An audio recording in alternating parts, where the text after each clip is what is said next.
ओम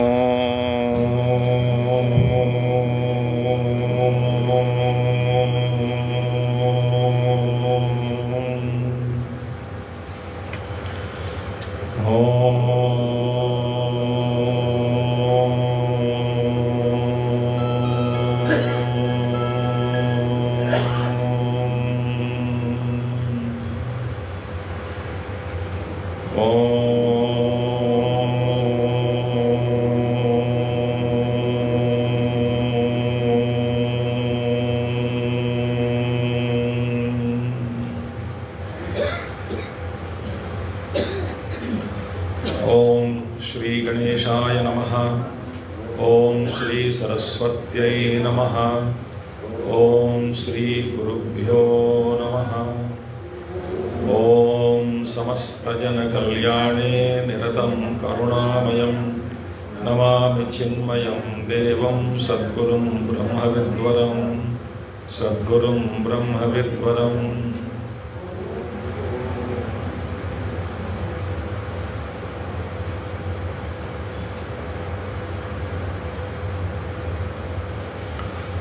ओम शुक्लांबरधरं विष्णुं शशिवर्णं चतुर्भुजं प्रसन्नवदनं ध्यायेत् सर्वविघ्नोपशान्तये।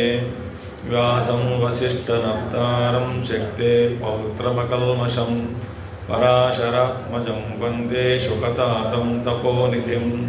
व्यासाय विष्णुरूपाय व्यासरूपाय विष्णवे नमो वै ब्रह्मनिधये वासिष्ठाय नमो नमः। वसुदेवसुतं देवं कंसचाणूरमर्दनं देवकी परमानन्दं कृष्णं वन्दे जगद्गुरुम्।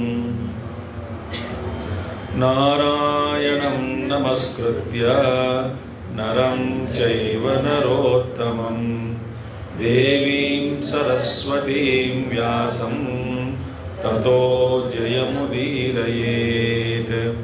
ॐ नमो वसिष्ठाय महाव्रताय पराशरं वेदनिधिं नमस्ये।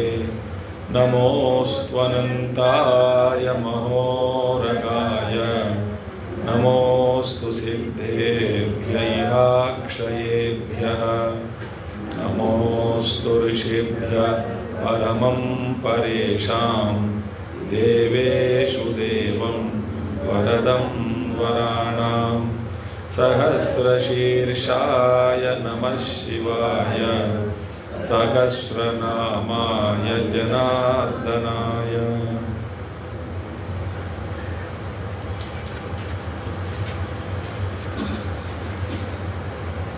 हरिओम।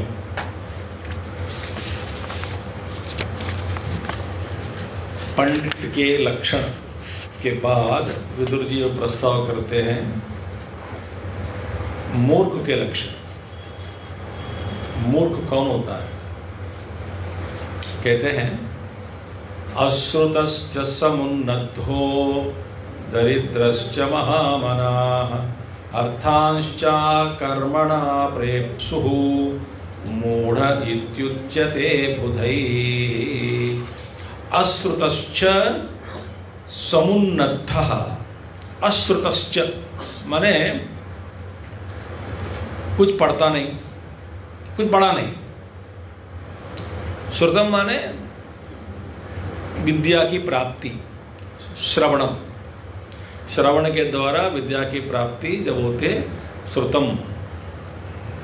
अश्रुतम माने कोई किसी से कभी सुना है नहीं, माने क्लास में कभी नहीं बैठा, गुरु को नहीं सुना। और समुन्नद्ध माने अभिमान तो बहुत करता है बिना ज्ञान। देखिए ये हम जैसे हम सब ऐसे ही है, क्योंकि हम सही ढंग से कोई भी शास्त्र या ना तो आध्यात्मिक शास्त्र या लौकिक शास्त्र पढ़े बिना हम अभिमान करते हैं, जैसे कि हम सब जानते हैं। क्योंकि देखिए आप व्यवहार में भी देखिएगा, हम खामोश नहीं बैठते हैं, चुपचाप नहीं बैठ सकते हैं, अपना राय प्रकट करते हैं। हालांकि वो विषय हमसे दूर है। चुपचाप नहीं बैठते, कुछ ना कुछ अपना योगदान देते हैं, लोगों को लगे कि हम पंडित हैं। अब देखिए, आप अपना व्यवहार देख नजर डाल के देखिएगा। हमारे पास राय, सब विषय पर राय है, कोई ना कोई अभिप्राय होता ही होता है हमारा अभिप्राय। मेरे अब और भयंकर हम डायलॉग बोलते रहते हैं। यदि मुझसे पूछा जाए, और किसी ने पूछा, कोई पूछा ही नहीं आपसे, इन माई ओपिनियन, कौन मांगा क्या तुम्हारा ओपिनियन, किसने मांगा अभी? कोई मांगा ही नहीं। देखिए, मौन रहना बहुत मुश्किल है। तो ये अज्ञानी का, मूर्ख का लक्षण है। बिना शास्त्र पढ़ा अभिमान करता है। दरिद्रश्च महामनाः, और दरिद्र है और महामनाः, और अपने आप को ज्यादा समझता है।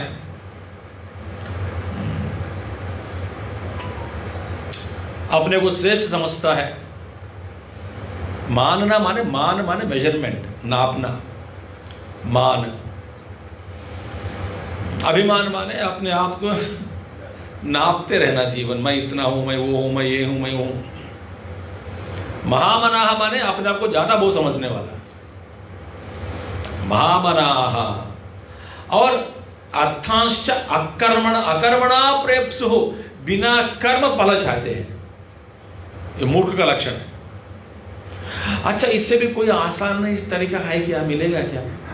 देख ढूंढ लो भाई, मेहनत करो। नहीं, मेहनत तो ठीक है, सब बेवकूफ लोग मेहनत करते हैं। मैं और कोई रास्ता ढूंढ रहा हूं। आप मुझे गलत मत समझना। कई साल पहले मैं जब चेन्नई में रहता था, मद्रास में, जब किसी एक एरिया यज्ञ, कोई प्रांतीय यज्ञ होता था, यज्ञ, तो उस यज्ञ के लिए दौरान में जा रहा था। तो एक दिन हमारा वो ड्राइवर के साथ और उनका मालिक भी आया। तो जिस घर में, जो बड़ा घर है उनका प्रांगण, वहाँ पे हो रहा था कोई क्षेत्र में, पास में, तो मंदिर में। तो वो पिताजी बैठे हैं और दूसरा दिन में दोनों पिताजी और बेटे भी आए हैं। मुझे तो नहीं मालूम था ये सब कौन पुत्र है, कौन है मुझे। और उनसे पूछा, पीछे मैं आगे बैठा हूँ। वो एम्बेसडर का 25 साल पुराने तो आई वहाँ पे। मैं आगे बैठ गया, वो पीछे दोनों बैठे, बाप बेटे। बाप ने पूछा, स्वामी जी, हाँ, शेयर मार्केट के बारे में आपका अभिप्राय क्या है? अच्छा, देखो ना, कोई पूछता है तो फिर मैं बोल दिया मेरा अभिप्राय। बोले, lazy people run after share market. बोला, अब कुछ काम तो कुछ कहना, इन्वेस्ट करो, यहाँ के उठाओ, इधर में डालो, इसमें डालो, इसका डालो। रोज सुबह उठते ही पेपर देखना कि कौन सा क्या गिर रहा है, क्या ऊपर जा रहा है, क्या ऊपर जा रहा है, क्या यहाँ का उठाओ, यह भेजो, उधर का पैसा, साल भर पैसा कमाते रहो। मैंने कुछ काम करता नहीं। भाई ठीक है, तो अपने दोस्त, कई लोग कुछ शेयर मार्केट में पैसा डालते भी, अपना नौकरी भी करते, वो नहीं, केवल शेयर मार्केट के पीछे बैठना। मतलब लेजीनेस है बाबा, आलसी लोग है, कुछ काम करते नहीं है लोग, वो आसानी से पैसा कमाना चाहते हैं। ऐसे लोग केवल शेयर मार्केट में ही पैसा घुमाते रहते हैं और चलाते रहते हैं और कुछ प्रॉफिट लाभ चाहते हैं। वो चुप हो गया, बोला नहीं। अगला दिन वो अकेला आया, बेटा नहीं आया। तो अगले दिन बोलते हैं, तीसरा दिन, स्वामी जी, मेरा पुत्र ना 16 करोड़ नष्ट करवाया शेयर मार्केट में, इसलिए मैं कल पूछा था। मुझे क्या, अरे बाप रे, पहले बोलना था, पर बेटे क्या समझेगा मेरे बारे में? नहीं, आपने सच्चा सही डाला, उसको समझ में लग गया, इसलिए आज आया नहीं मिलने में। 16 करोड़ ही लॉस्ट।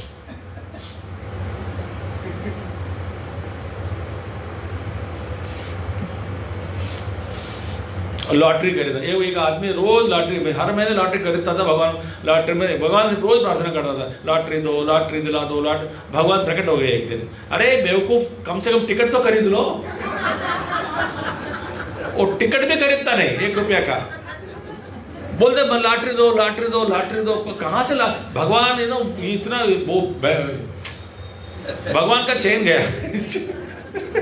वो रोशनी सब चले गए भगवान की, प्रकट हो गए। भाई दिमाग मत खाओ मेरा। चाहते क्या है? लॉटरी। तो टिकट तो खरीद लो, फिर बाद में मैं देखता हूं।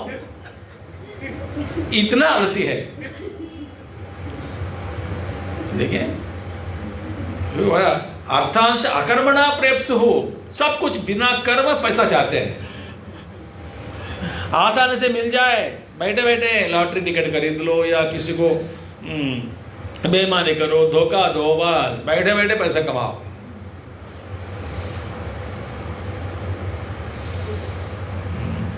मूढ़ इति उच्यते बुधैहि। ज्ञानी लोग, पंडित लोग, ऐसे लोगों को क्या कहते हैं? मूढ़।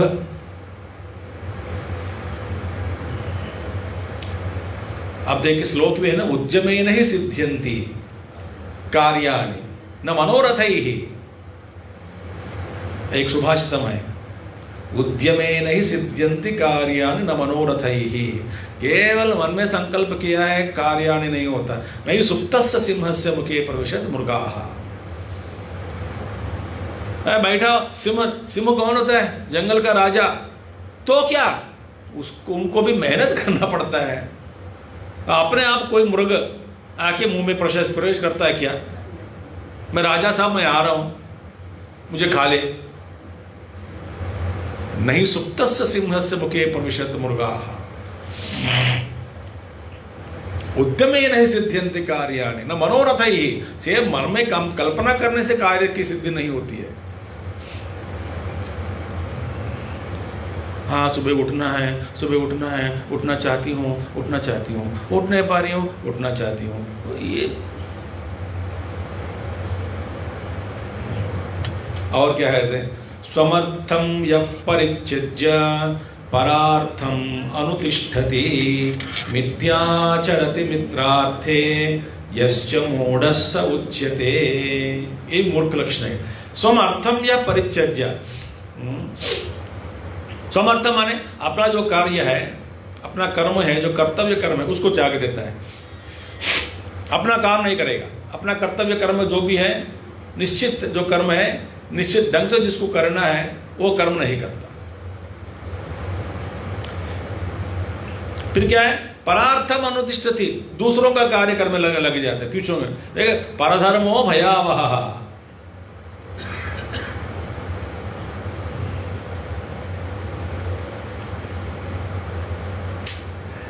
बहुत मुश्किल है आध्यात्मिक मार्ग, क्योंकि इन व्यावहारिक विषयों में सुधरे बिना, ध्यान से सुनिएगा, व्यावहारिक विषयों में हमारा मन सुधरे बिना अंतर्मुख बनना मुश्किल है।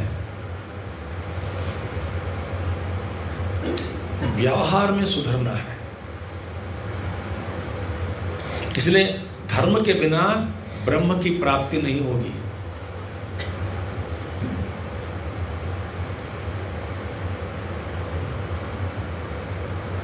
इसको समझने में पता नहीं न जाने कई जन्म लग जाते हैं।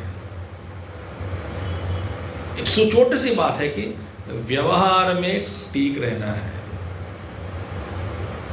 ये क्या है? समर्थम या परिचर्या। अपना काम, मैं एक बार बताऊं, सच कह रहा हूं। एक शहर में, मैं शहर का नाम नहीं लेना चाहता हूं, ये भी बहुत पुरानी बात है। मिशन चिन्मय मिशन सेंटर में कहीं एक जगह पे गया था। वो स्टडी ग्रुप हो गया, क्लास हो गया। वहां पे एक अम्मा आई थी सबको ज्ञान देने। वो सबसे कह रही है, आप भी अपने अपने पतियों को त्याग कर रमणाश्रम चले जाओ।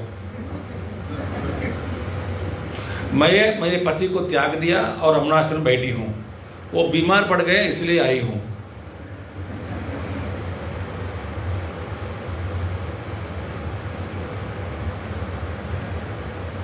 मूर्खता है। ध्यान लगेगा क्या वहां पे? या पति भी पत्नी को त्याग दिया, संसार को त्याग दिया, सबको। इसलिए गुरुदेव कई लोगों को बताते हैं, किसी को सांदीपनि में, हाँ स्वामी जी मैं जॉइन होना चाहता हूँ, गुरुदेव मना कर देते थे, कहते तुम्हारा अपनी जिम्मेदारी निभाओ। कुछ लोगों को बोला है जिम्मेदारियों को निभाओ फिर आओ। कुछ लोगों से कह दिया ये जीवन में तुम्हारे लिए ये ब्रह्मचर्य संन्यास का आश्रम नहीं है तुम्हारा, जाओ शादी करो। और एक अद्भुत बात है, पूज्य गुरुदेव 1956 में या 1956 या 57 में 1957 में एक अम्मा गई थी, एक छोटी सी अम्मा, मैं ना तब 18 साल की लड़की, वो सुन के बहुत प्रभावित हो गई थी गुरुदेव के प्रवचन सुन के। और वे कहने गए कि स्वामी जी मैं भी सब कुछ त्यागना चाहती हूँ, अभी मैं संन्यास बनना चाहती हूँ, ध्यान कर। पता है गुरुदेव ने क्या कहा, मेरी बेटी तुम जाओ शादी करो, तुम्हारा बेटा मेरे पास आएगा। और वो स्वामी जी बन गए अभी चिन्मय मिशन में। वो अम्मा से मिलता हूं मैं कभी कभी, अभी तो गुजर गए रिसेंटली, तो कहते थे उस समय गुरुदेव ने बोल दिया कि तुम्हारा बेटा मेरे पास आएगा, तुम जाओ। उनको 2 पुत्र हुए, बड़े पुत्र सन्यासी चिन्मय मिशन में ही, अभी भी है चिन्मय मिशन सन्यासी, वो त्रिकालदर्शी थे। आश्चर्य हुआ कि नहीं आपको? जाओ तो शादी करो, तो बेटा मेरे पास आएगा। और कुछ लोगों ने कह दिया नहीं पहले जिम्मेदारी निभाओ, 4-5 साल लगेगा, 10 साल लगेगा, लगने के बाद मैं बताऊंगा। कुछ साल के बाद हाँ अब तुम्हारा कर्तव्य बन गया, अभी हो गया पूरा काम, अभी आ जाओ, अगले कोर्स में ज्वाइन हो जाओ, ऐसा आदेश भी दिया है। और किसी माता जी से गुरुदेव ने कहा अम्मा आपके 5 पुत्र हैं, 2 तो मेरे पास आएंगे ही, और मुझे और तीसरा भी चाहिए। वो अम्मा भी गजब बात है, वो अम्मा कही हमारे स्वामी जी 3 क्यों मांग रहे हो, 5 ले लो। बोलते अम्मा आपके पुत्र दे दो, देश सेवा करेंगे, देश की सेवा करवाएंगे। अद्भुत बात है। बट गुरुदेव कभी भी ये नहीं कहा कि अपना कर्म छोड़ के, काम छोड़ के, जिम्मेदारियां छोड़ के आश्रम में आ जाओ, ये कभी नहीं कहा उन्होंने।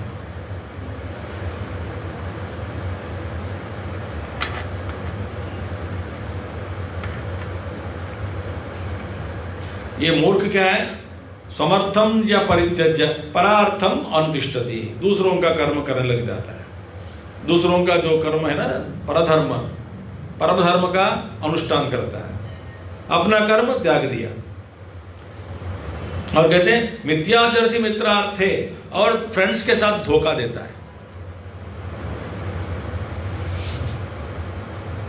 अविश्वसनीय व्यक्ति बन गया है, मूर्ख है ना, दोस्तों को धोखा देने वाला ये मूर्ख है, अपने परिवारों को धोखा देने वाले ये मूर्ख है। अब ये किसके उद्देश्य है? धृतराष्ट्र है। आप अपना राज्य का कर्तव्य छोड़ दिया, दुष्ट चतुष्ट में ना, दुर्योधन दुशासन शकुन करनी, उनके मत के साथ तुम व्यवहार कर रहे हो, अपने ही भाई के पुत्रों के साथ धोखा दे रहे हो। ये मूर्ख का लक्षण है।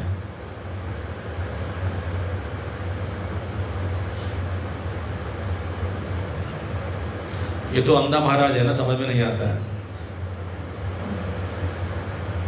एक तेलुगु में एक प्रोवर्ब है, रामायण पूरा सुनने के बाद किसी ने पूछा वो राम जी सीता को क्या लगता है, और सीता क्या लगती है राम जी को। अरे बाबा ये तो पूरा कहानी हो गई हमारी रामायण पूरा सुनने के बाद।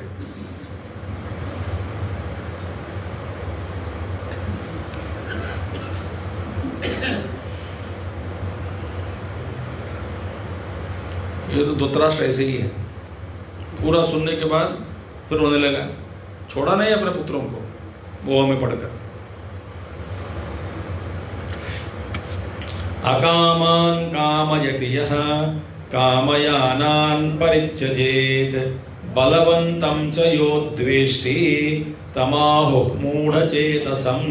अकामान कामयति, जिसको नहीं चाहना है उसको चाहते हैं। कामयानान् परित्यजेत्, जिसको चाहना है वो छोड़ देता है। कोई मरीज है जिसको बोलते डॉक्टर ये नहीं खाना है, वही खाना चाहता है। डॉक्टर बोलता है ये खाओ, ये घास फूस मैं नहीं खाऊंगा। भाई तुम्हारे लिए भला है, नहीं ये मुझे ये नहीं चाहिए, वही चाहिए। पर उल्टा डॉक्टर को सुना देते हैं वेदांत, सब मरने वाला है एक दिन, क्या फर्क पड़ेगा।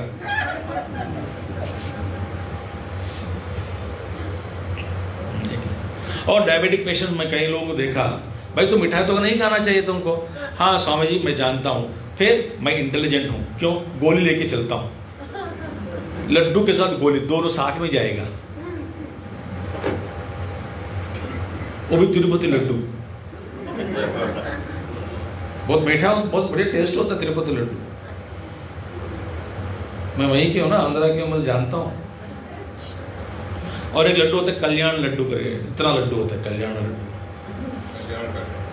तो शादी करते भगवान को शादी कराते हैं ना, वो स्पेशल प्रसाद देते हैं, इतना लड्डू, इतना बड़ा सा लड्डू।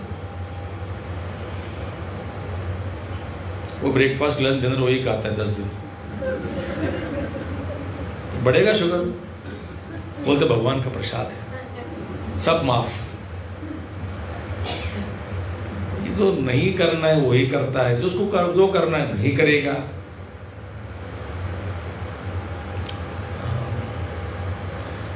देखिए हम सब ऐसे करते हैं कि नहीं, बताइए। तो हम मूर्ख है पंडित है, सेल्फ सर्टिफिकेट। बलवंतम के यो द्वेष्टि, भाई बलवानों के साथ द्वेष मत करना। मगर बलवानों के साथ हम द्वेष करते हैं। कौन? मूर्ख। किसके साथ द्वेष कर रहा है ये? पांडवों के साथ। पांडव कौन होते हैं? इनसे बलवान है, ये जानते हैं ये, और धर्म मार्ग पर चलने वाले हैं, उनके साथ द्वेष करते हैं। ये मूर्खों का लक्षण है। अमित्रं कुरुते मित्रं, मित्रं द्वेष्टि हि नस्ति च, कर्मचारभते दुष्टं, तमाहुर्मूढ़चेतसम्। अमित्रं कुरुते, दोस्तों को शत्रु बना देता है। ये मजेदार बात है बाबा। हमसे कोई आके अच्छे अच्छे बात कहने लगी, दुश्मन बन जाता है।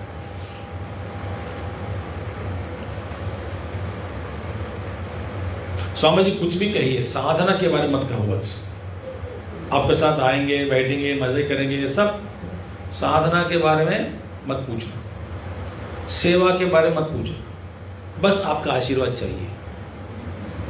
मेरा टाइम वेस्ट होता है भाई कुछ काम। एक बंदा, हमारे एक बड़े स्वामी जी वो कहते थे, स्वामी रंगनाथानंद जी, रामकृष्ण मठ के, मैंने उनसे सुना, ये तो बड़ा प्रसिद्ध है, पहले उनसे सुना मैं बहुत बचपन में।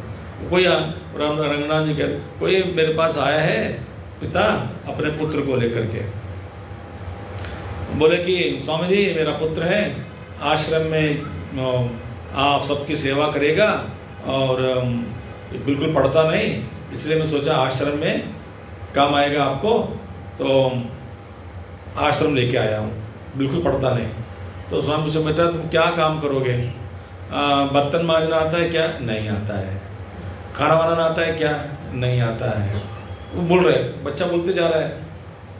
वहाँ पे हमारे जूते का जो भक्त लोग आते हैं ना, उनके सारे जूते को नंबर लेके फिर वापस लौटाना, उनको ये सब कर सकते हो क्या? वो नहीं कर सकता हूँ। झाड़ू पोछा लगा सकते हो क्या बेटा? नहीं लगा सकता हूँ। तो क्या कर सकते? फिर पिताजी गुस्सा आया, इतने प्रश्न पूछ रहे हो स्वामी जी। स्वामी जी ये सब नहीं कर सकता इसलिए आश्रम लेके आए। तो सोचते क्या आश्रम माने? सब आलसी लोग बैठे इधर, जो नालायक के लोग, बेवकूफ नालायक।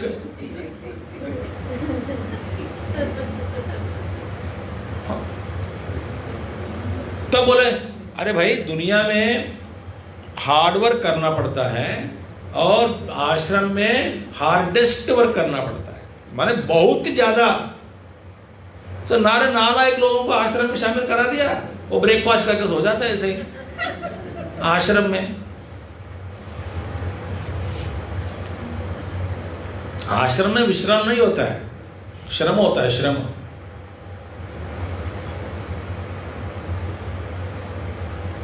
आप लोगों की ऐसे कल्पना है क्या आश्रम के बारे में? बहुत आराम मिलता है आश्रम में।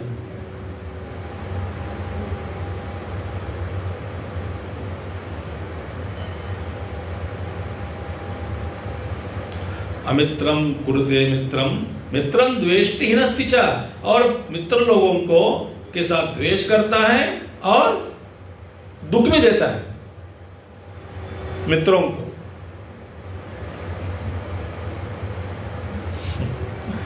धृतराष्ट्र क्या कर रहे हैं, सारे उन दिनों में सारे दुष्ट राजाओं के साथ संपर्क में आना।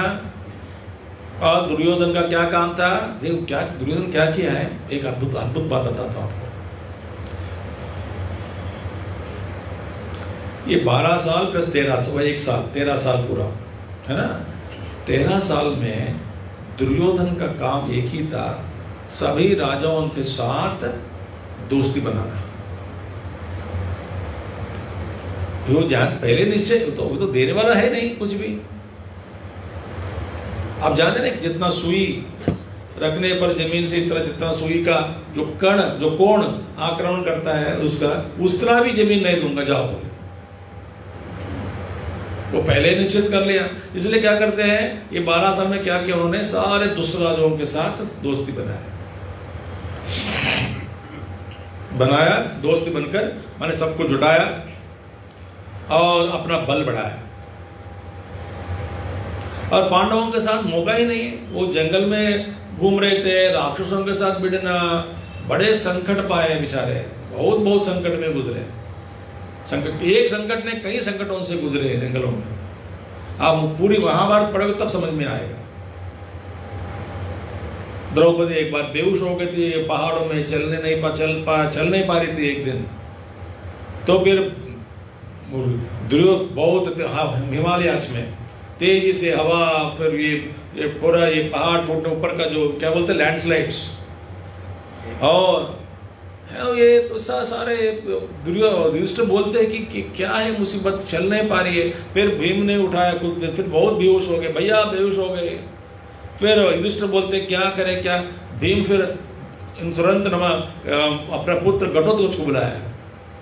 हाँ पिताजी बोलिए हम सबको बद्रिक आश्रम पहुंचा दो। तो सारे घटोत्कच के कंधे पर बैठे हैं, वो राक्षस है ना, शक्ति है उनके पास, पूरा वहां पे ट्रांसपोर्ट कर दिया। बहुत सब कष्ट पाए, आसान नहीं है ना, पेड़ के नीचे सोना, कोई सुविधा नहीं है। ये क्या किया, बल जुटाने लगा। और आखिर में भगवान कृष्ण कहते हैं युधिष्ठिर से,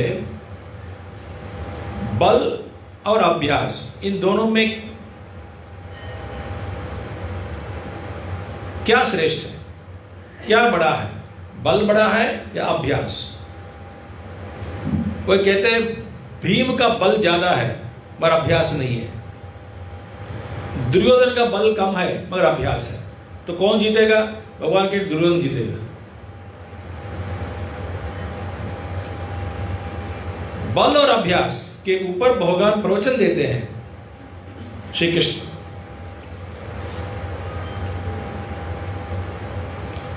तो आपने क्या किया, अपने लोग जो है भाई के पुत्र, उनको कष्ट देने लगे, उनके साथ आपके पुत्र द्वेष करने लगे।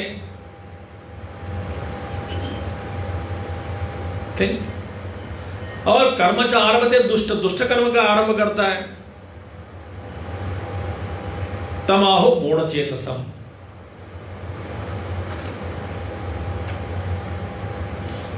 आप देखिएगा आराम से बैठे पांडव वहां हमारे जो जंगल में वनवास में करते समय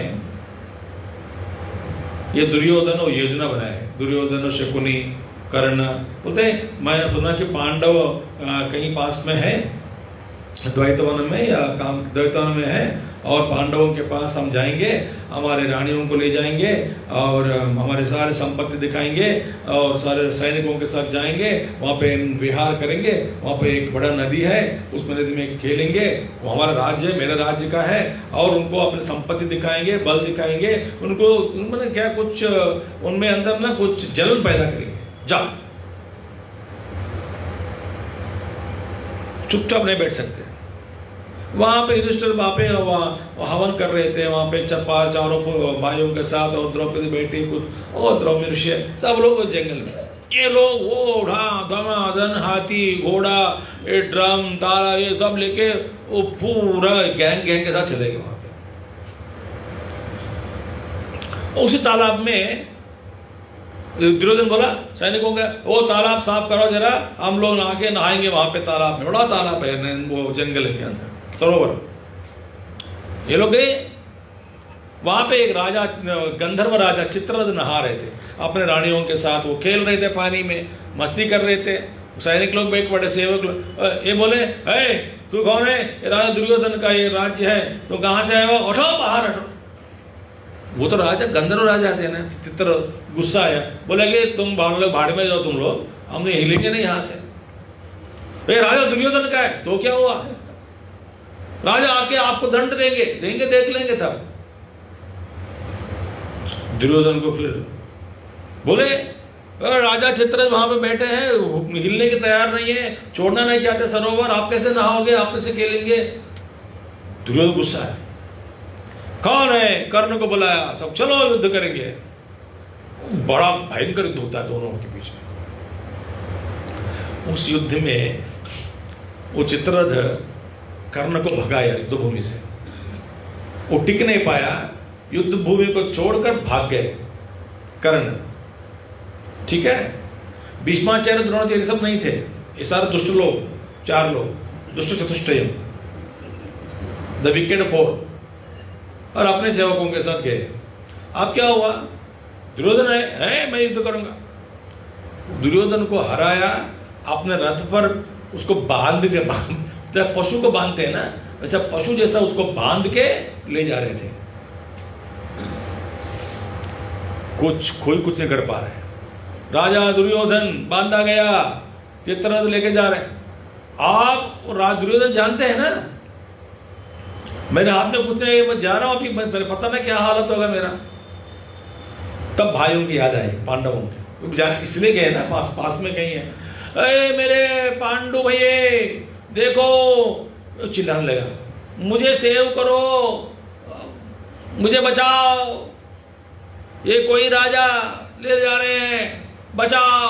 कोई ने युधिष्ठिर के पास है, आया भैया वो राजा चित्ररथ, गंधर्व राजा चित्ररथ लेके जा रहे हैं बांध कर। युधिष्ठिर बोला कि हाँ भीम जाके बचाओ। गुस्सा है भीम को, हाँ अच्छा हुआ, और चित्ररथ उसको फिनिश कर रहे हैं ना, करने दो बस, हमारा काम आराम से हो जाएगा आसानी से, कोई आ गए मारने दो। अर्जुन बोला मैं नहीं जाऊंगा, भीम बोला हम नहीं जाएंगे। युधिष्ठिर बोलते तब देखियो, हाँ हम आपस में जब लड़ते हैं वे 100 है, हम 5 हैं। अब कोई बाहर के लोग हमको कौरवों के प्रति जो युद्ध करने आ गए हैं, तो हम 105 है। जाओ भाई को सेव करके आओ, बचा के आओ। वो जाना नहीं चाहते दोनों, बड़ा वहां पे होता है डायलॉग, मानता नहीं। युधिष्ठिर बोला जाओ पहले भाई को छुड़ा के लेके आओ, आखिर में वो तो हमारे भाई है, मूर्ख है तो क्या हुआ, जाके लेके आओ। ये दोनों गए, चित्ररथ और अर्जुन को देख के चित्ररथ, हाँ अर्जुन महाराज नमस्कार। अर्जुन तू है, तू लेके जा रहे हैं, क्योंकि वे जानते हैं क्यों, जब 5 साल ये रहा ना स्वर्ग में, चित्ररथ ही गुरु बनकर उनको डांस म्यूजिक सिखाया अर्जुन को स्वर्ग में। फिर ये क्या है, उनको क्यों लेके जा रहे हैं? तब बोले मैं इन लोगों की योजना के बारे में मुझे पता चल गया, ये लोग आपको आके सताना चाहते हैं, मुझे पता गया, इसलिए शब्द सिखा, उसको लेसन सिखाने के लिए मैं ये सब योजना में बांध के लेके जा रहा हूँ। अब कोई रोक नहीं सकता, आप 2 है भाई को नहीं। अर्जुन बोले नहीं ऐसा मत करिए चित्ररथ जी, हमारे बड़े भाई उनका आदेश है युधिष्ठिर जी का, उनको छोड़ने का। अच्छा युधिष्ठिर जी का आदेश है, हेलो छोड़ दिया। सबक सिखाना चाहता था, सिखा दिया।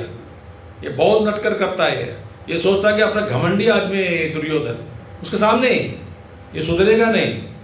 आप आराम से बैठे जंगल में, जंगल बेच दिया तो भी चैन से जीने नहीं दे रहे आपको। ये परम मूर्ख है, दूसरों को कष्ट देता है। युधिष्ठिर ने बोल दिया तो मैं छोड़ दिया, जाओ। तो उसको बाद उसके बाद लेके आया, सारे बंधन छुड़वाया। तो जो इसे बोले प्यारे भैया ऐसा कभी मत करो, बलवानों के साथ युद्ध मत करो, हम हार जाएंगे, इस नीति को जानो, जाओ मैं तुमको तोड़ जा रहा हूं, जाओ राज। चल दुर्योधन दुश्मन, मैं जिसको दुश्मन समझता हूं वही दुश्मन मुझे आज छुड़ा है। और क्या, इसको लंबी कहानी और भी है। अब वापस जा रहे थे, ये कर्ण पहले भाग गए ना, वो बीच रास्ते में एक डेरा लगाकर वहां पे बैठा है। ये दुर्योधन गया उनसे मिलने। कर्ण बोला, हाँ दुर्योधन मेरे भाई आ गया होगा, तुम सबको उस राजा चित्ररथ को भगाया दिया होगा, सबको हरा के मार के आया हो। क्या हुआ, चलो हम बीयर पीते हैं, चीयर्स। क्या चीयर्स है, मुझे पिटाई हुई और मेरा घरों का भंग हुआ, आखिर में मेरे दुश्मन लोग छोड़ दिया मुझे, इसलिए ऐसा। फिर कर्ण बोलता है कोई बात नहीं, ये सब तुम्हारा राज्य है, ये सब तुम्हारा, ये पांडव लोग तुम्हारे इसी राज्य में रहने वाले हैं, तुम राजा हो और सभी नागरिकों का ये कर्तव्य बनता है राजा की रक्षा करना, इसीलिए वे रक्षा किया है, कोई बात नहीं, चलो बेटा। ऐसा दिमाग खराब कर दिया। दुख की बात क्या है, उनकी जिम्मेदारी है ये। राजा की रक्षा करना किसकी जिम्मेदारी बनती है, प्रजा की। कैसा लग रहा सुन के आपको? ऐसे ऐसे चीजें हैं महाभारत में कहीं, इसलिए विदुर जी जानते हैं ये सब हो चुका है ना, ऑलरेडी हो चुका है ये सब, वो जानते हैं सब। इसलिए द्वेष्टि ही नस्ति, अपने लोगों के साथ द्वेष करना और उनको दुख पहुंचाना। किस लिए गए जंगल में? दुख पहुंचाने के लिए, दिखाने के लिए। देखो देखो हम लोग खुशी खुशी से खा रहे हैं, पी रहे, मजे है, देखो आपका जो परिस्थिति देखो, आपकी गति देखो कैसी है। रुलाने गए, रो के आया।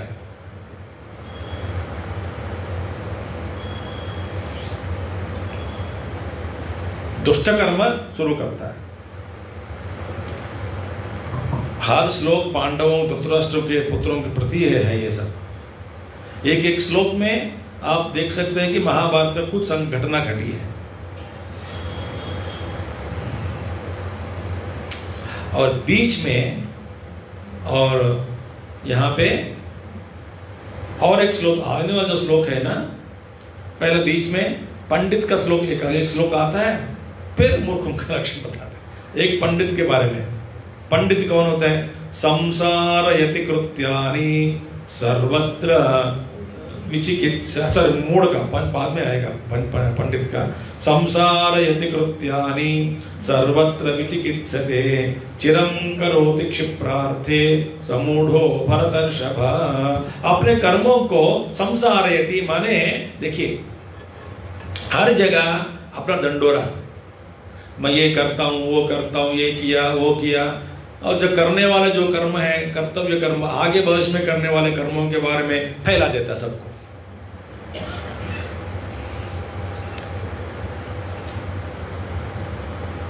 बेवकूफ यही नहीं। संसारयति कृत्यानि सर्वत्र, और सर्वत्र विचिकित्सते, हर जगह शक करता है, पल पल में शक। मूर्ख।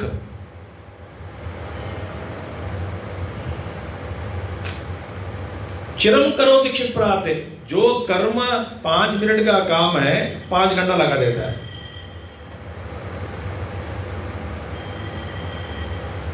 दस मिनट का काम 10 घंटे।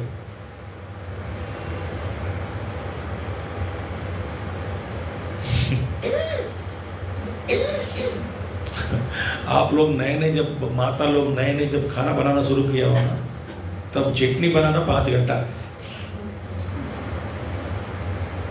सब्जी काटना एक सब्जी काटने में 5 उंगली पहले कट जाती है।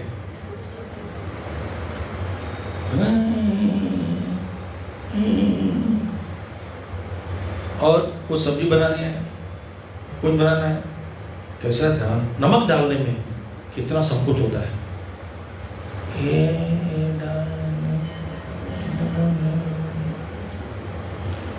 आफ्टर एक्सपीरियंस, हाँ बोलो मोबाइल पे, हाँ डाल दिया, हाँ बोल, भाग फट फट फट फट।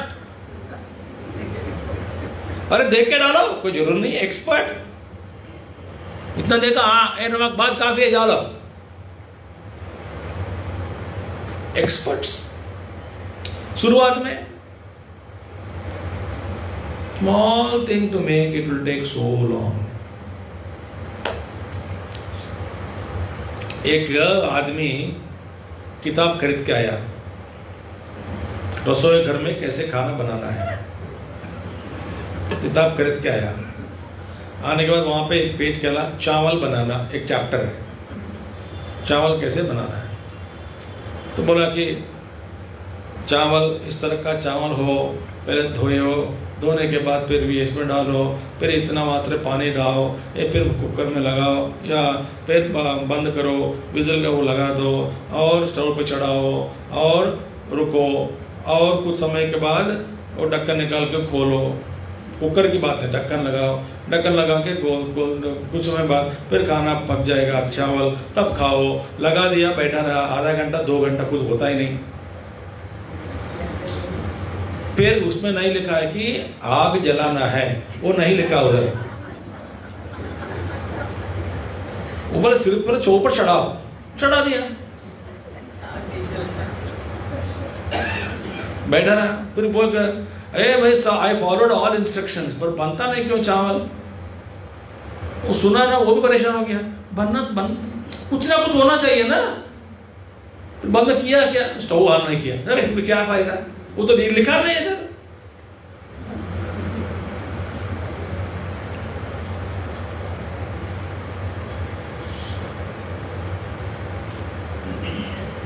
ये 5 मिनट का काम 15 घंटे करते हैं। खाना कितना समय खाया जा सकता है, कितने समय में, 1 घंटे। और नहा के धोना है, कितना समय लगेगा।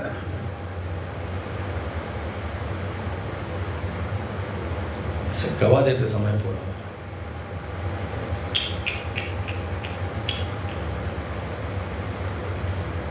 मूर्खों का लक्षण है। श्राद्धं पितृभ्यो न ददाति, दैवतानि च नार्चति, सुहृन्मित्रं न लभते, तमाहुर्मूढ़ चेतसम्। देखिए, श्राद्ध कर्म नहीं करता है, जो श्राद्ध नहीं देता वो मूर्ख है।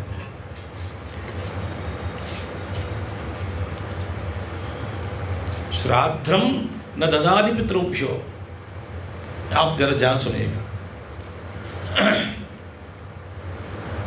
अब मानो या न मानो, सबसे पहले श्राद्ध करे, करना चाहिए, कौन कहता है, वेद है ना, राइट, वेद। अब देखिए, जब वेद की बात आती है ना, वेदों की बात या वेद की बात, सावधान, अतीन्द्रिय विषयेषु वेद प्रमाणम। इंद्रियातीत विषयों के बारे में प्रमाण कौन है, वेद ही प्रमाण है। ये गिलास है, एक किताब है, एक तौलिया है, एक गार्लैंड है, ये माइक है, इसको समझाने के लिए वेद की आवश्यकता नहीं है। जो हमारे इंद्रियों गोचर नहीं है, इंद्रियों से परे है, अनेक प्रकार के लोक, स्वर्ग, नरक, पुण्य, पाप, कर्म का फल, अदृष्ट बोलते हैं, अदृष्टम, इन सब के बारे में बताना है। और मरने के बाद जीव की स्थिति क्या होगी, वो कैसे रहता है जीव, इन सब के विषयों में, इन सब के बारे में क्या प्रमाण है, वेद ही प्रमाण है। ये लैबोरेटरी में नहीं, अच्छा ये जीव है, गुरुदेव बोलते थे ना, ओ आत्मन टेस्ट ट्यूब, अच्छा this is Atman, pass it on. कोई देखेगा, अच्छा ये आत्मन है, अच्छा अच्छा प्लीज यू ऑल्सो सी आत्मन, आत्मा इन टेस्ट ट्यूब। अतीन्द्रिय विषयेषु वेद प्रमाण।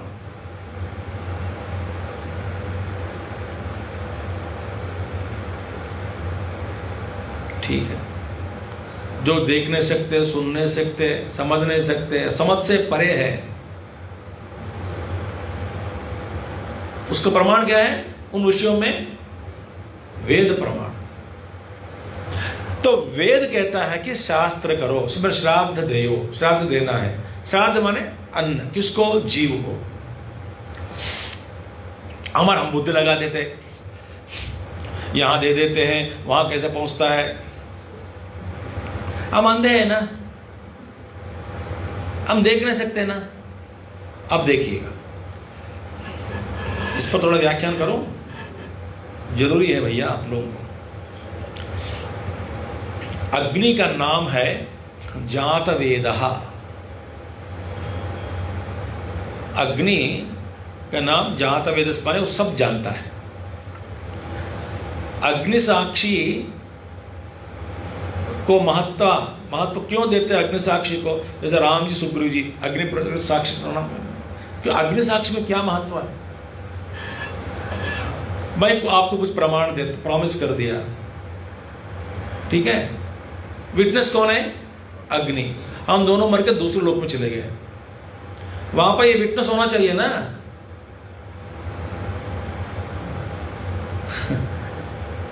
गवाह कौन देगा? माने गवाह जो विटनेस है, इधर भी रहना है, उस लोक में भी रहना है।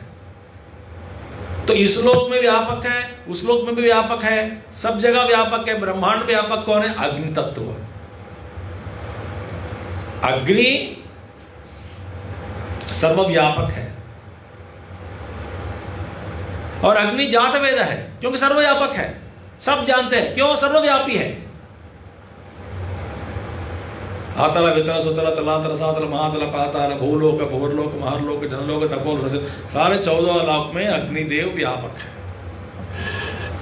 इसीलिए यदि यमराज को कोई शक आता है, अग्नि को बुलाता है, आप तो साक्षी है ना, हाँ इसने दिया है, ये वचन क्यों दिया है। हम क्या सोचता हूं, मैं क्या सोचता हूं, अच्छा ठीक है भाई, यहां तो बोल दिया, मरने के बाद कौन देखेगा, ये अग्नि कहां आएगा? अग्नि वहां रहेगा, अग्निदेव।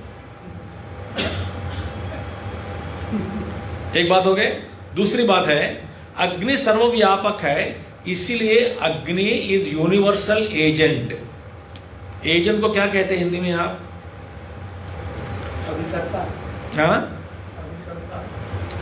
जो भी है, इसको इंग्लिश में रख देते हैं अभी।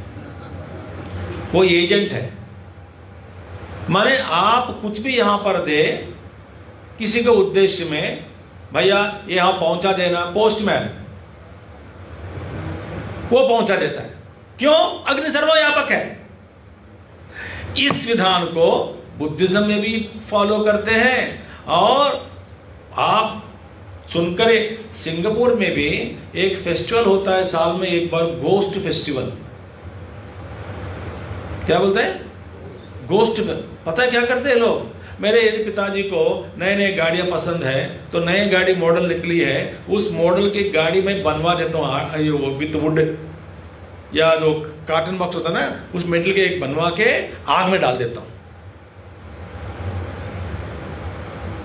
ताकि ये मॉडल कार मेरे पिताजी को जाएगा। और फेस्टिवल में स्टेज पर, मंच पर 1 घंटा 2 घंटे ड्रामा चलता है, 300 कुर्सियां 500 कुर्सियां डालते हैं, कोई नहीं बैठता। किसके लिए? वो पितरों के लिए, खाली ऑडियंस, पूरा ड्रामा चलता है। क्यों भाई? पितरों के लिए। वे आ जाते हैं सुन देखने के लिए। और एनर्जी ट्रांसफर सुनो from one level to other level. तो यहां पे भौतिक रूप में जो मैं अन्न देता हूं, वो अन्न की जो शक्ति है, एनर्जी है, उसको अग्निदेव परिणित करके मेरे पिताजी है, इसका नाम जो है पिता और रुद्र रूप, वसु रूप, आदित्य रूप, 3 तरह को देता हूं। और देने के बाद ये अग्निदेव लेकर के वो अन्न का जो हम अग्नि में डाल देते हैं, डालने के बाद वो अग्नि लेकर के उनको पहुंचा देता है एनर्जी के रूप में। और भीष्माचार्य जी कहते हैं महाभारत में युधिष्ठिर से, युधिष्ठिर मैं जब मेरे पितरों को मैं श्राद्ध देने लगा एक दिन, एक साल, जब एक वर्ष में जब श्राद्ध देने लगा और मेरे जो अन्न का जो पिंड बनाकर अग्नि में डालने वाला था, उस समय मेरे पितर, तीनों पितर, पिता, प्रपिता, मेरे पितामह, प्रपितामह, तीनों लोग प्रकट हो गए मेरे सामने, उनके हाथ में, और बोलते भीष्माचार्य जी वो पिंड डायरेक्टली हमारे हाथ में दे दीजो, अग्नि के द्वारा देना जरूरी नहीं है, हम सीधा खाएंगे, आप इतना शुद्ध हैं तो हम प्रकट हो गए, आप मेरे हाथ में दे दो। ऐसा पितरों ने मेरे पिताजी, पितामह और प्रपितामह मुझसे कहा युधिष्ठिर, फिर मैंने इनकार कर दिया उनको। अब उनके हाथों में ही मैंने ये पिंड नहीं डाला, नहीं रखा उनके हाथों में। मैंने कहा वेद माता कहती है अग्नि के द्वारा ही जाना है, तो कहते हैं पितरों से कहा क्षमा चाहता हूं, मैं अग्नि में डालूंगा, अग्नि के द्वारा ही आपको ये उपलब्ध होगा। सारे पितर ने मुझे आशीर्वाद दिए हैं, ये भीष्माचार्य तुम बड़े ज्ञानी हैं, ये सब विधि विधान, वेद का विधान जानते हो, इसमें इसलिए हम आशीर्वाद दे रहे हैं, ठीक है अग्नि में ही डालो, अग्निमुख से ही हमको मिलेगा।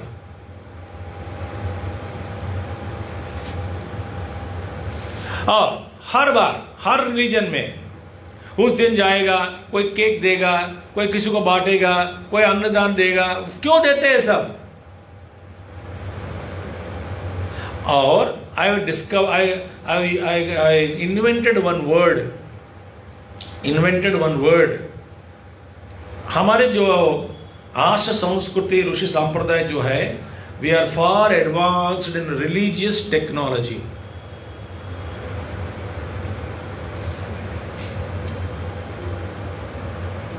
हम जानते हैं हमारे पास ये भौतिक पदार्थ है, अग्निदेव है, इन्हीं वस्तुओं के साथ हम कैसे संपर्क कर सकते हैं, पितरों को कैसे उनको दे सकते हैं, क्या दान दे सकते हैं।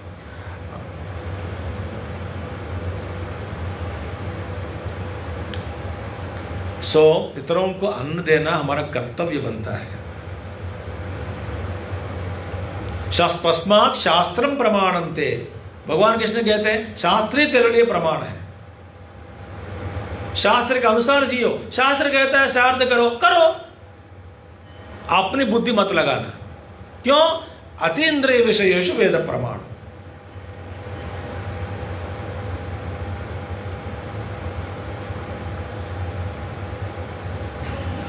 और कुछ लोग बोलते हैं, हमारे आचार्य जी को एक प्रवचन में मैंने सुना है, कुछ लोग बोलते हैं अरे हम आलसी है ना, एक बार गया में लगा देंगे बस हो गया काम, हर साल नहीं लगाना है। नहीं, गया में लगाना है। मैंने सुना है 12 साल घर पर लगाने के बाद गया में लगाना है। हम क्या कहते हैं, मर गए कौन करेगा साल उनका हर साल खाना, गया जाओ श्राद्ध करा दो और मुक्त हो जाओ। और आपके बेटा वो भी नहीं करेगा तो लटकते रहेंगे बीच में।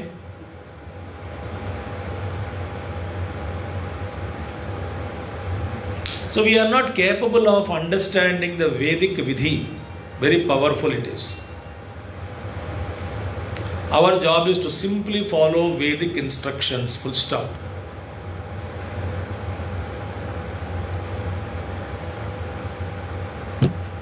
और भी है, बस काफी है। तो मूर्ख है भाई। हाँ, हमको जन्म दिया है, ये शरीर किसने दिया? माँ बाप ने दिया है, वो चले गए तो उनके। और लोग कहते हैं हाँ क्या भरोसा है, जन्म ले लिया होगा। इसलिए 3 बोलते हैं, 3 तरह ही बोलते हैं, बस 3 पीढ़ी जो चली गई पीढ़ी।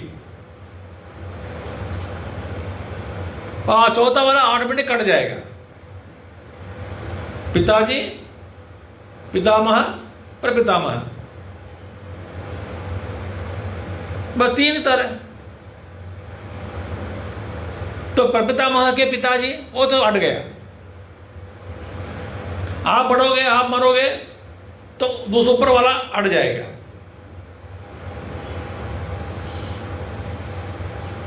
वो इतने समय में वो जीव शरीर ग्रहण कर देगा, ले लेगा शरीर।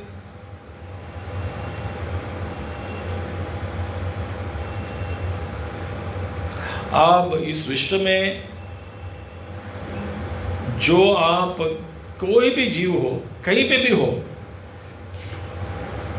उस जीव के लिए कोई संकल्प करके आप करते हैं ना, वो जीव तक पहुंच जाता है। नहीं तो गुरुओं का नमस्कार करते पहुंचता है क्या? डर शक क्यों? शंकराचार्य लिखते यही में गुरुभि पूर्वम पदवाक्य प्रमाणतः व्याख्याता सर्व वेदांता ता नित्यम प्रणतोस्म्यहम्। मेरे पूर्व कई गुरु लोग आए थे, व्याख्यान किए, सभी लोगों को मेरा नमस्कार। वो मर गए होंगे, मर गए तो क्या है, तो आई ना, शरीर तो छोड़े, मरता क्या है? मरना क्या होता है? तो हमारे गुरुदेव है या कोई भी हो, हमेशा उपलब्ध है। मातृदेवो भव पितृमा पे सबके कहीं भी हो नमस्कार करता हूं या उनके लिए कुछ करता हूं, वो जाएगा उनके अकाउंट में। यह तो कर्म का विधान है। जिस व्यक्ति के लिए, जिस उद्देश्य से आप जो कर्म करते हैं, वो कर्म और कर्म का फल सीधा उन्हीं के पास जाएगा। ये कर्म का विधान है। लाखों गाय हैं, लाखों गाय हैं, बड़ा मैदान में, उस लाखों गाय में एक गाय के जो बछड़ा है ना, उसको आपने अलग कर दिया, दूर लेके वो सीमा के बाहर आया, फिर छोड़ दिया। ये बछड़ा क्या करेगा? ढूंढते ढूंढते ढूंढते अपने गाय के मां के पास जाएगी, है ना। अब इसी तरह ये श्लोक बोलते हैं, इसी तरह आपने जो किया कर्म आप ही को आकर लग जाएगा। इस अनंत कोटि ब्रह्मांड में प्रत्येक जीव जो जो कर्म करता है, उस कर्म का फल आप ही के पास आएगा, आपके पास ही चिपक जाएगा और कहीं नहीं जाएगा।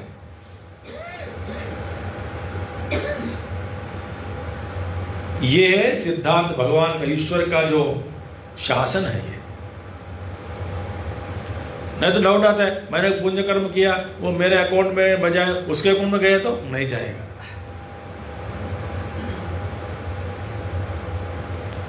तो श्राद्धम पितृभ्यो न ददाति,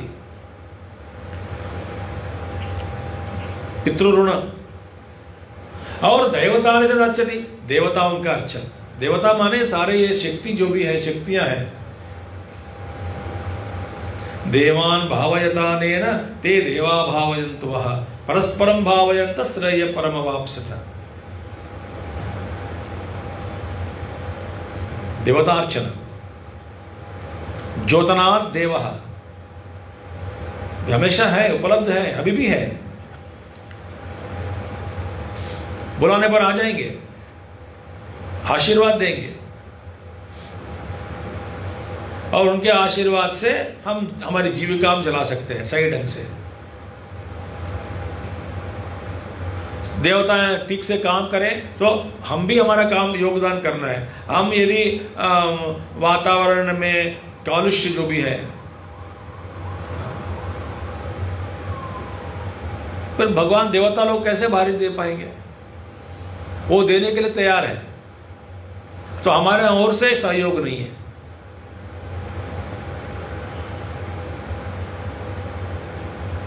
देखो इतनी जनाभा है, आबादी बढ़ रहा है देश में, पृथ्वी में, फिर भी देखो पृथ्वी में सबको अन्न दे रहे हैं, अन्न दे रही है माता है, सबको अन्न मिल रहा है।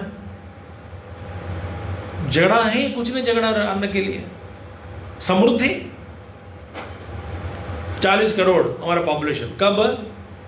इंडिपेंडेंस समय, अब 140 और 150। समृद्धि देखिए, पृथ्वी की समृद्धि।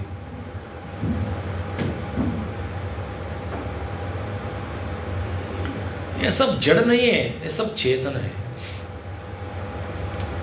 इसलिए हमारे संस्कृति में नदी है तो नदी माता होनी चाहिए, पहाड़ है तो पर्वत राजा है, अधिष्ठान देवता है, बादल है इंद्र भगवान अधिष्ठान देवता है। क्योंकि पदार्थ जो है चैतन्य के बिना पदार्थ का अस्तित्व भी नहीं रह सकता।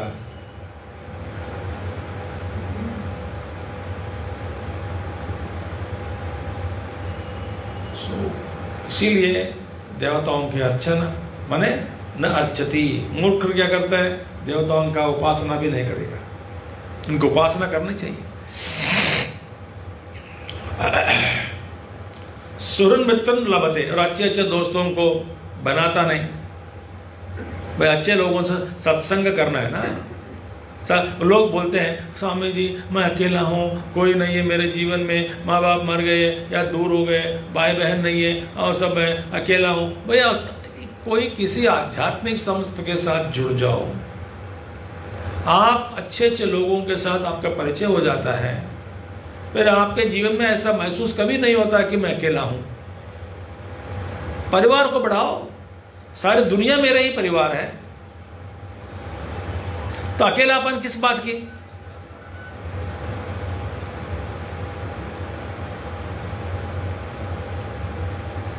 देखिए, go and join any organisation, इतने अच्छे अच्छे लोगों के साथ संपर्क हो जाएगा,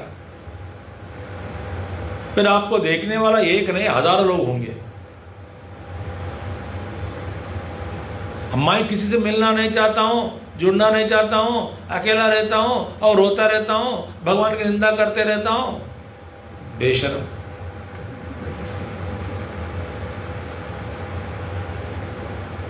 और हमारे साथ जो है उनके साथ व्यवहार ठीक से नहीं होता मेरा। एक बात बताओ आपको, यूं सोचो कि आप प्रयागराज से केरल जा रहे हैं, केरल बहुत दूर पड़ता है ना, इसलिए कह रहा हूं, लंबा सफर और 2 दिन का सफर, और आपको टिकट मिल गई तो रिजर्वेशन हो गए आपके, तो आपके जो सही यात्री जो लोग हैं ना, पूछे आप कहाँ जा रहे हो, हम भी वहीं जा रहे हैं, माने 2 दिन आप सब लोग मिलके रहना है। जिसके साथ यात्रा करनी है उन्हीं के साथ लड़ने लग गए हो। हाँ, ये बेवकूफी का काम है नहीं। 48 घंटे की बात है, प्रेम से रहो। उन्हीं का झगड़ा करने लगे तो आपको चैन नहीं मिलती, उनको चैन नहीं मिलती है, सारे सब प्रॉब्लम है। सीट नहीं बदल सकते, बात नहीं सकते, मुंह मुड़ गया, वाह वाह वाह वाह, महानरक।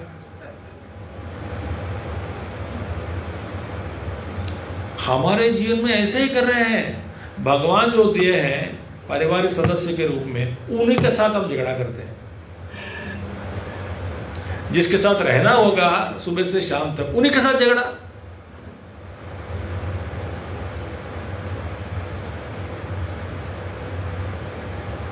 बेवकूफ है कि नहीं? हम क्या कहते हैं, हम यही करते हैं।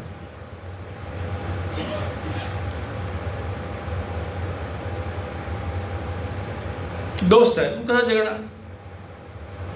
किसी अनजान व्यक्ति के साथ जाके मिल लो, नहीं, ऐसा कैसे हो सकता है? जिससे मैं सुपरिचित हूं उन्हीं के साथ लड़ूंगा।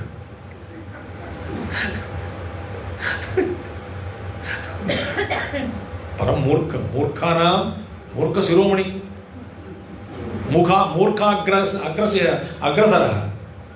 अग्रेसर तमाहो मूढ़चेतस।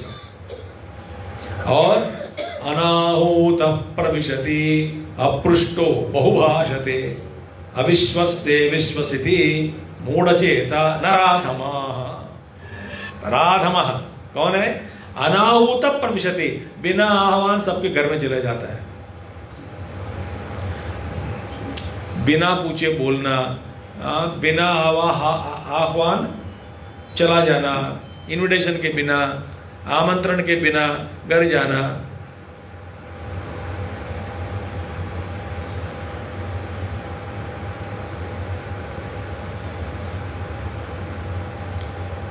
अपृष्टो बहुभाषते, बिना पूछे बहुत ज्यादा बोलता है।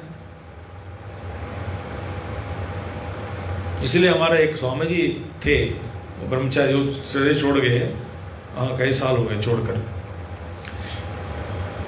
वो कहते थे, यार दुनिया में किसी से मत पूछना। और क्या नहीं पूछना? आप कैसे हो? क्यों? कोई ठीक नहीं है तो पूछना क्यों? तो बोले फिर, क्योंकि आप कैसे हो पूछते हैं ना, लोग अपना सारा दुख सुनाने लग जाते हैं। हमारे ब्रह्मचारी बोले, फिर क्या बोला, फिर जब किसी व्यक्ति से मिलते हो ना, जब राम राम जी कैसे हो तो मुंह से निकल जाती है कैसे है वो, तो बोलना चाहिए, पूछना चाहिए कैसे हो करके पूछते हैं ना। हाँ इसके लिए मैं दूसरा रास्ता निकाला। बोला कौन सा रास्ता? हाँ वो अंग्रेज बोलते, हाउ आर यू मैं पूछना, मत पूछना। आप कैसे हो मत पूछना। फिर सीधा बोल देना, you are fine, how am I. तू तो ठीक है, मैं कैसा हूं, ऐसा पूछना है। राम राम जी तू ठीक है, मैं कैसा हूं। हाँ क्या कहा? तू ठीक है, मैं कैसा हूं। तो आज तुम भी ठीक है, बस बस जाओ जाओ, फिर अपना रास्ता पकड़ो, मैं रास्ता पकड़ो, चला गया। आप पूछा कि आप कैसे हो, वो सोचेगा कि देखो कोई नहीं पूछता घर में मेरे लिए, ये प्रेमी पूछा है, बिठा के बोल देंगे पूरा। स्वामी जी आपने पूछा इसलिए मैं बताऊंगा, बस मैं मर गया।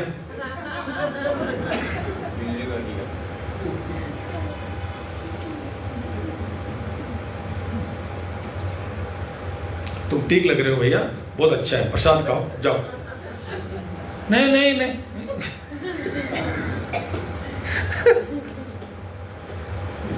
बिना पूछे ज्यादा बोलता है। अपृष्टो बहुभाषते, और अविश्वस्ते विश्वसति, जिस पर विश्वास नहीं करना है उन्हीं के साथ उसके ऊपर विश्वास करता है। मूढ़ चेता नराधम, ये मनुष्यों में अधम है।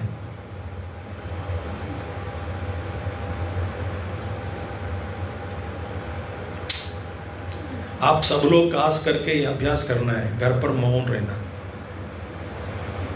बिना पूछे अभिप्राय बताना, बेकार प्रश्न पूछते रहना।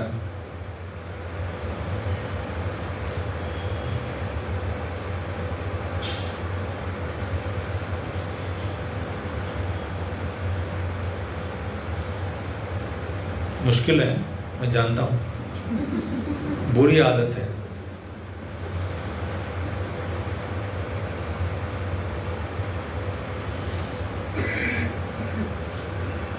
एक बोर्ड टांग के मुकूंगा घर पे, पूछने पर ही जवाब, पूछने पर ही जवाब मिलता है। एक बोर्ड घूमते रहो घर पे।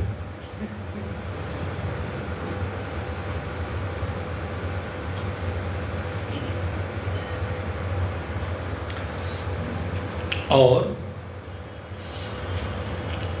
जो पूछता है उसी को जवाब देना है, जो जितना पूछता है उतना ही जवाब देना है। यह आध्यात्मिक साधक के लक्षण है।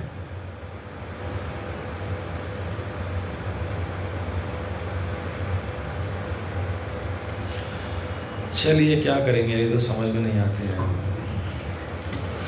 परम क्षिपति दोषेण वर्तमान स्वयं तथा यश्च कृत्यत्यनीशानः सच मूढ़मतो नरः। देखिए, परम क्षिपति दोषेण, दूसरों को ना, ये कहा जाता है ना, दूसरों के अंदर जो भी बहुत सारे दोष दिख जाता है, इसको सब में दोष दिखता है,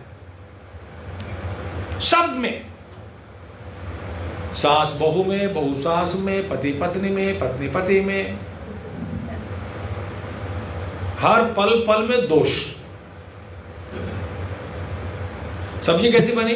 बस नमक थोड़ा सा ज्यादा हो गया, दोष।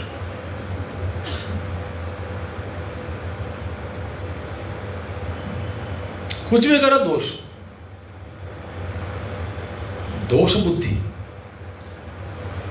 गुरुजी तेजमान जी कहते हैं, गुरुजी पांडित्यम दोष दर्शनम, हमारा पांडित्य किस काम की? दूसरों में दोष देखने के लिए। दोष दर्शन।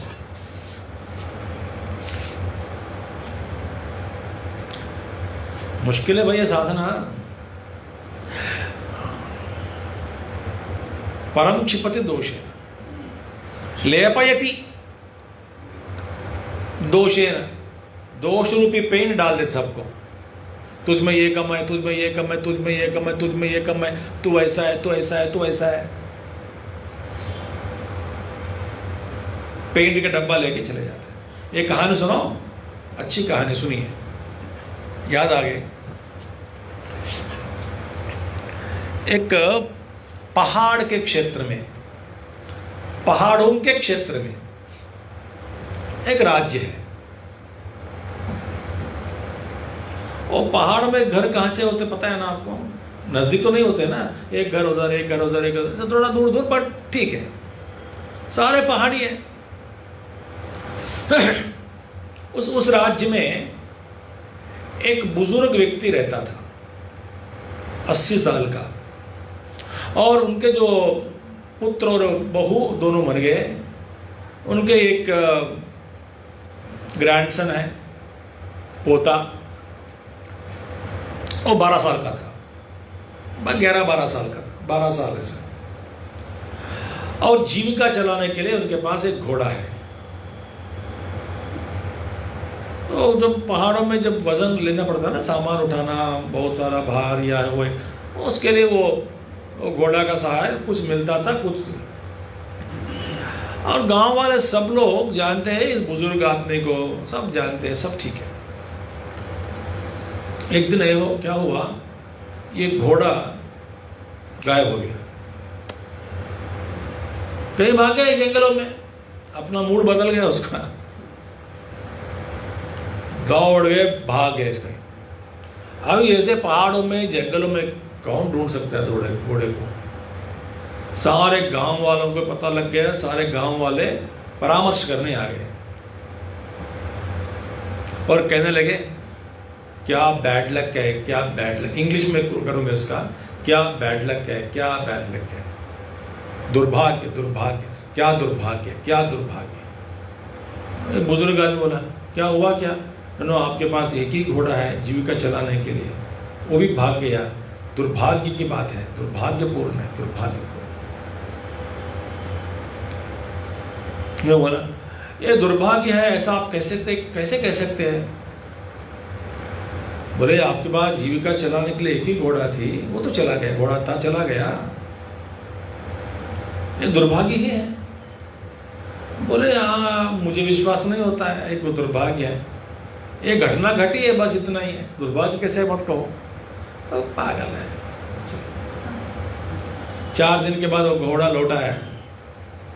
4-5 छोटे छोटे घोड़े होते हैं ना, स्टैलियंस बोलते हैं इंग्लिश में, उनके दोस्ती करा के, चल मेरे साथ चल, हमारा बाबूजी है, हम सबको देखभाल देख लेगा।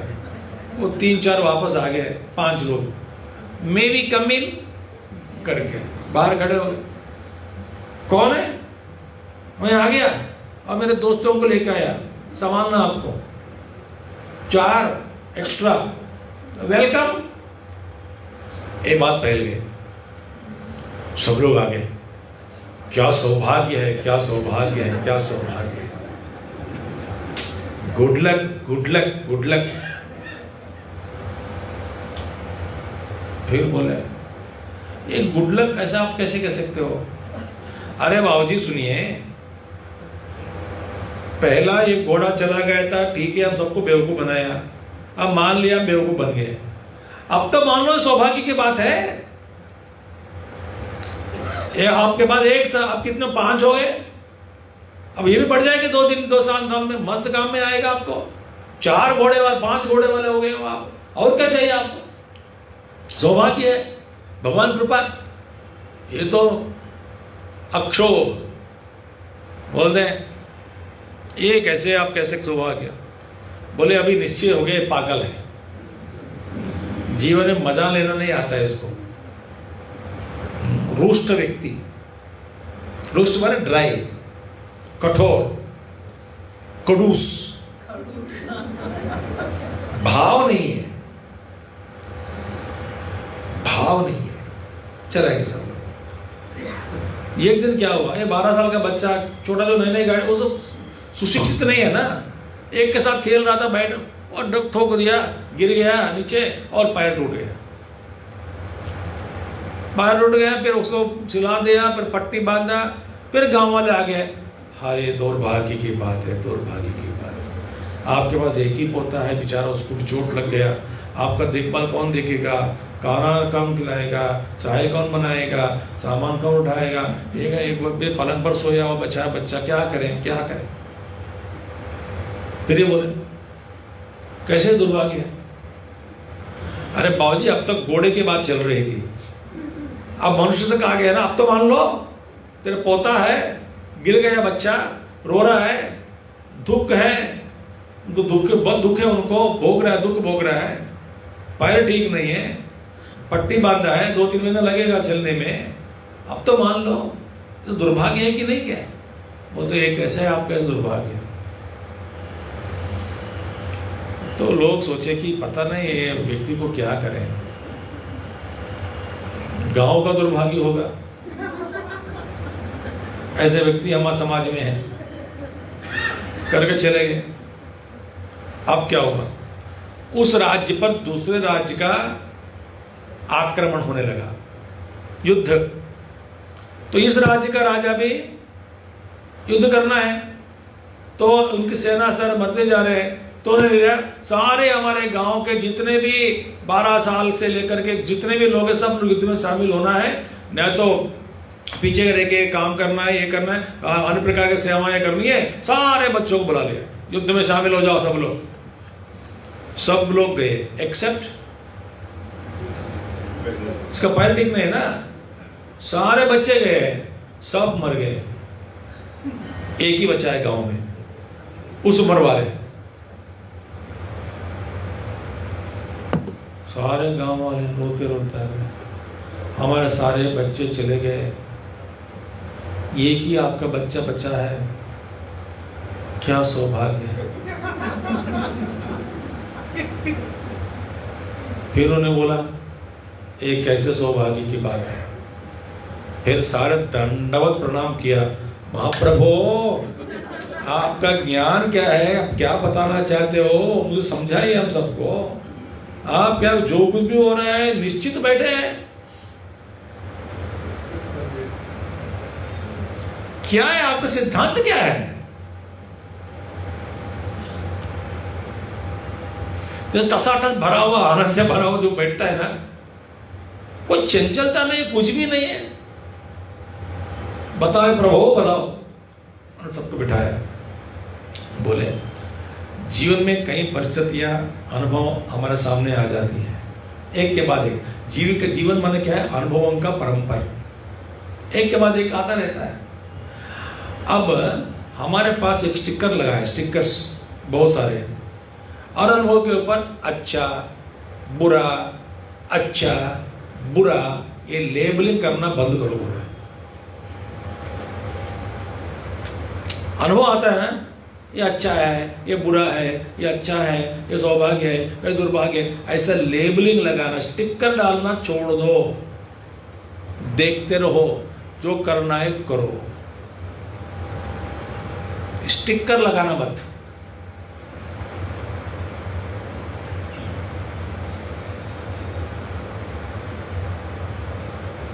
दुर्भाग्य नहीं, सौभाग्य नहीं, तब आप ज्ञानी बन जाओगे। यह है उनका ज्ञान।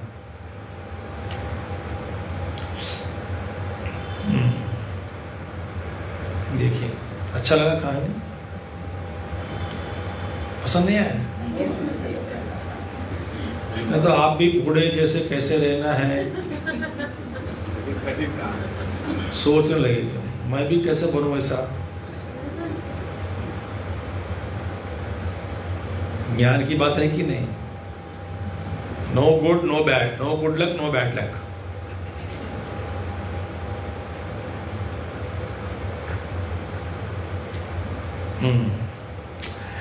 से इसीलिए परम क्षिपति दोषेण वर्तमान स्वयं, और अपने में बहुत सारे, तो दूसरों में गलतियां ढूंढना, दोषारोप करना ठीक नहीं है। और यश्च क्रुध्यति अनीशानः, और यह च क्रुध्यति अनीशानः, अनिकार में क्रोध करता रहता है, स्वयं में सामर्थ्य नहीं है, क्रोध कर, अनीशान माने प्रभुत्व नहीं है, कोई कंट्रोल नहीं है, गुस्सा करता रहता है, गुस्सा दिखाता रहता है। सच मूढ़मतो नरः, तो स्वयं असमर्थ है, दूसरों को ज्ञान बांटता है, ये मूर्ख का लक्षण है। और केवल एक दो श्लोक ही है, 2 या 3 है शायद, बस इतना है मूर्ख लक्षण। आत्मनो बलमज्ञाय धर्मार्थो परिवर्जितम् अलभ्यमिच्छन् नैष्कर्म्यात् मूढबुद्धिर्ह्यष्यते रिहोच्यते। आत्मनः बलमज्ञाय, देखिए वे अपनी शक्ति को नहीं जानते हुए, भैया अपने शक्ति को पहले जानो। इनकार करने से, विदुर जी कहते हैं, कोई कर्म इनकार करने से पहले, इनकार करने से पहले शक्ति को जानो। A beautiful statement English में, you will never know unless you try. You will never know unless you try. और प्रयत्न करे बिना आप पहले ही कैसे ये निश्चय पर पहुंच गए कि मैं नहीं कर पाऊंगा। कोशिश किया क्या? नहीं किया। कोशिश करो तब पता चलेगा ना आपके अंदर क्या सामर्थ्य है। ये मूर्ख क्या करेगा? आत्मना बलम अज्ञाय, अपने आप को पहला जान लो, जाने बिना धर्मार्थो परिवर्तित हो। धर्म का कार्य अर्थ के बने मेहनत करना, पुरुषार्थ करना छोड़ देता है। पहले मेहनत पहले करके देखो ना, करके देखो होगा कि नहीं होगा, देखेंगे।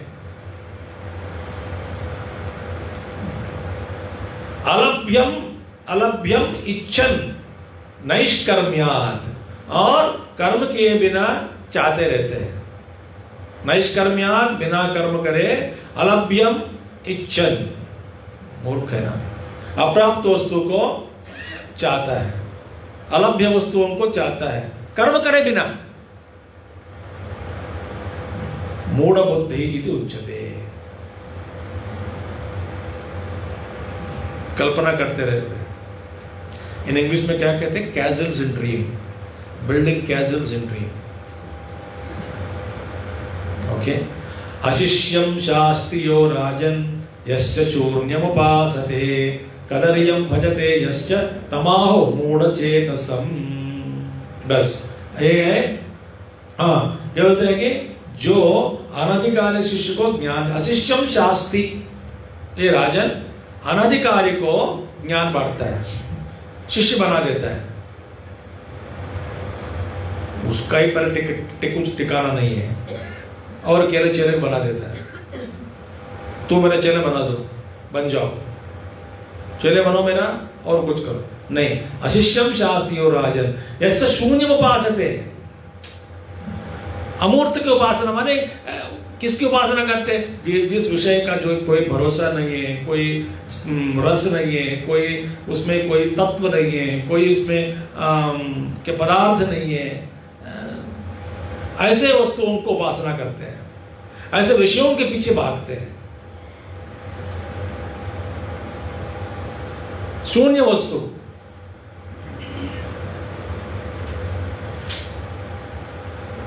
कदर्यम भजते यश्च, कदर्य माने कायरतापूर्ण, कदर्यम भजते माने कवर्ड, भजते यश्च ऑलवेज इज वेरी अफ्रेड। तो इस तरह का व्यक्ति मूर्ख है। I think we have completed मूर्ख लक्षणानि 44 तक खत्म हो गया। समाप्तम मूर्ख्योपासनम, मूर्ख के प्रति उपन्यास पूरा हुआ। मूर्खोपन्यास मैंने मैं मूर्ख नहीं हूं, मूर्ख के वो मूर्खों के बारे में उपन्यास दिया गया, मूर्ख का उपन्यास नहीं है। समास ठीक है। Thank you so much for today. ओम पूर्णमदः पूर्णमिदं पूर्णात् पूर्णमुदच्यते पूर्णस्य पूर्णमादाय पूर्णमेवावशिष्यते। ओम शांति शांति शांति। हरि ओम श्री गुरुभ्यो नमः। हरि ओम सद्गुरुनाथ महाराज। कल से अलग अलग श्लोक, अलग अलग श्लोक, अपना जो ज्ञान है वो विदुर जी कहते रहते हैं। हरि ओम। आज की आरती श्री रामेश्वर प्रसाद